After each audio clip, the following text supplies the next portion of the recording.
এসে যাবে রে আল্লাহ, কোন হালাতে মরবো বলতে পারি না রে মালিক।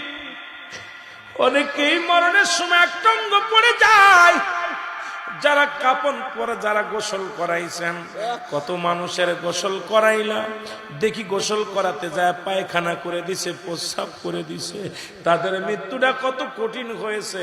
অনেকের জিহ্বাটা বাইর হয়ে যায়, এক হাত জিহ্বা বাইর হয়ে যায়, চোখ দুটি বড় বড় হয়ে যায়, চোখ দুটি আর বন্ধ করা যায় না। ইমাম সাহেব তাড়াতাড়ি চোখ দুটি বন্ধ করতে যায়, বন্ধ হয় না রে। ওই চোখ দিয়ে আজরাইল ঢুকেছে, চোখ দুটি আর বন্ধ হয় না। জিহ্বা দিয়া, গাল দিয়া আজরাইল জানটা বাইর করেছে, জিহ্বাটা এক হাত বাইর হয়ে গেছে আর ভিতরে ঢোকে নাই।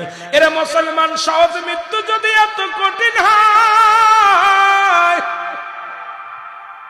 তাহলে কঠিন মৃত্যুটা কত কঠিন হয়। আল্লাহ,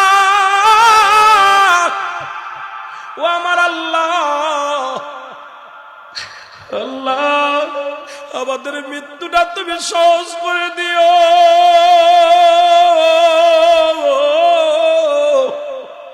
যেদিন মালাকুল মউত আসবে রে আল্লাহ, রাসূলের সিয়ারা মুবারক কায়না বানায়া দিও আল্লাহ, জবানের মধ্যে মধুর কালেমা জারি করে দিও আল্লাহ। ওই মৃত্যু যন্ত্রণা সব চাইতে সহজ করে দিও গো আল্লাহ। এই দুনিয়ার বুকে যেহেতু আইসি, মরাই তো লাগবে, কেউ বেঁচে নাই, আমিও থাকবো না রে আল্লাহ।